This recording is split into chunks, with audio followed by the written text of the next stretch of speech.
Hi, in this lesson we're going to learn about resonance and formal charges, two of the most important concepts that we will use as we introduce organic chemistry. Also, we will use arrows to show the movement of electrons, like this little red arrow. That's not just an arrow. That curly arrow means that electrons have moved from one place to another. Probably the most important concept that you will use. But before we start, I'd like you to look at the phrase above my head. Yes, this funny phrase. A rhinoceros is a cross between a unicorn and a dragon. Now, I'm just going to leave that sit and we'll come back to this at the end of the podcast and see if it makes any sense. If structures don't follow the rules, like this drawing right here, right there, it has a charge. If you look, this carbon follows the rules, 4 bonds to carbon. This carbon follows the rules. This carbon follows the rules. But this carbon right here, this number 3 carbon, has only 3 bonds. And so it has to have a charge. Now, the way we're going to count the charge, these are called formal charges, is we're going to divide up the bonds. And we're going to count electrons, not like we count for an octet, but we'll give 1 electron to this carbon and 1 electron to this carbon. Well, carbon comes in with 4 electrons because of its valence electrons, but now it only has 1, 2, 3. So 4 valence electron minus 3 electrons assigned to it because of bonds is equal to positive 1. Now we subtract the electrons because electrons are negative. So that's how we get a +1 charge on a carbon with 3 bonds. This is called a carbocation. Now, usually we wouldn't draw this structure like this. We would draw it like this. Because remember, when we draw sticks, it is the carbons with the correct number of hydrogens attached. So by putting the plus there, we are saying that there is only 1 H on this carbon. Here's another example with oxygen. So if I have this structure right here, put an O, and say we have a proton or an H plus on this oxygen, looks like that. So if we count up the formal charge on this oxygen, oxygen comes in with 6 because it has a valence number of 6. You're going to count the bonds once and the dots once. So 1, 2, 3, 4, 5. We'll subtract that 5 and we will again get +1. So oxygen with 3 bonds and 1 lone pair has a +1 formal charge. The other very common formal charge that we use is oxygen with a minus charge. So if I draw this structure right here, and now my oxygen has 1 bond and 3 sets of lone pairs. Remember, you count the bonds once and the dots once. Oxygen comes in with 6, and then you're going to count 1, 2, 3, 4, 5, 6, 7. Minus 7 is equal to -1. And so oxygen with 1 bond and 3 lone pairs has a -1 charge. Sorry about that. A resonance structure is a structure that has the same arrangement of atoms but different arrangement of electrons. It's not the same as an isomer, so it's not an isomer. So if we look, I'm going to draw you a familiar structure. It's acetate, so I'm going to put carbon, and I'll draw in the H's here. Sometimes it's nice to see all the atoms. Up to carbon, double bond to O, dots around the O, and then an oxygen right here. This is acetate, or the conjugate base of acetic acid. Now, this structure has a resonance structure. Now remember, from formal charges, this oxygen is charged, has a minus charge right there. Now we are going to use curly arrows to show the movement of 2 electrons. So if we look, we can take a lone pair here and move it to that spot right there. That would mean this carbon would have 5 bonds. So we're going to break this bond right here and move it up to the other oxygen. Now, when we redraw this structure, again, these carbons and hydrogens haven't changed. None of the atoms change, in fact.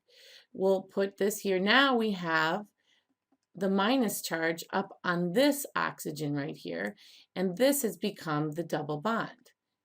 So this is the picture of the bonding in acetate. So the resonance structure shows that this minus charge is in two places at the same time. So it's what we call delocalized. So a delocalized charge is usually more stable. It's more spread out. Let's try another structure. If you look, this structure here has a C double bond O, single bond to C, and a C double bond C. Now, initially you would look and think, let's put in the lone pairs here. Why would you need to draw a resonance structure? Everything here follows the rules.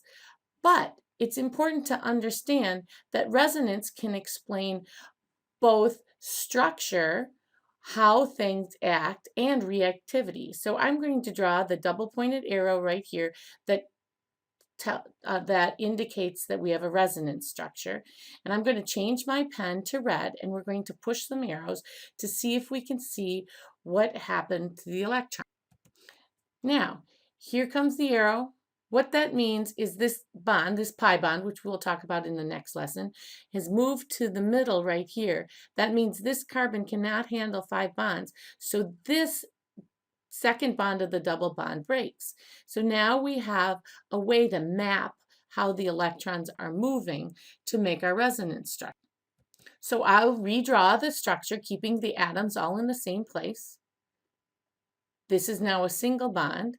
We have dots up here, and this is our minus sign. Now this has got a double bond, and then if you look, there were 2 H's here. I'll draw them in. At this point in time, this carbon is uncharged, but now that carbon has 3 bonds, so it's got a plus charge. Now, here is the picture of bonding. Now, why is this important? Well, this is important because negative things will be attracted to this carbon, and this carbon-carbon bond right here has double bond character, which means it can't spin. So the resonance structure might not be quite as important as this structure, which follows the rules, but it does explain why something negative would be attracted to this carbon right here. Resonance is really important. Let's do one more very important structure, which we'll see again when we talk about electrophilic aromatic substitution. Draw a benzene ring, like this, and put an OH on it. Once again, you would say, why would you need to fix this and draw a resonance structure? And follow the electrons. Now remember, there are 2 dots right here. I'm going to take those 2 dots and move them here. That means this carbon has 5 bonds, and I'm going to move those electrons there. When I do that, I'm going to redraw. This is called phenol. Looks like this. O with an H. Now remember, this O has 3 bonds and a lone pair. I didn't draw the second lone pair. I'll put that in right there. And this bond was not touched. This bond was not touched. But I'll draw in the H that was there. These electrons ended up as 2 dots on that carbon. If you look, the formal charge on this carbon right here, carbon comes in with 4. 1, 2, 3, 4, 5 is a minus charge. So the overall charge, obviously, stays as 0. You have a plus on the oxygen and a minus on the carbon. Well, let's keep moving these electrons around the ring. They can go here. That'll put a double bond there, and this double bond will break, and it'll end up with a minus charge right here. I will redraw, which seems tedious, but this is the picture that we need to look at when we're thinking about this structure here.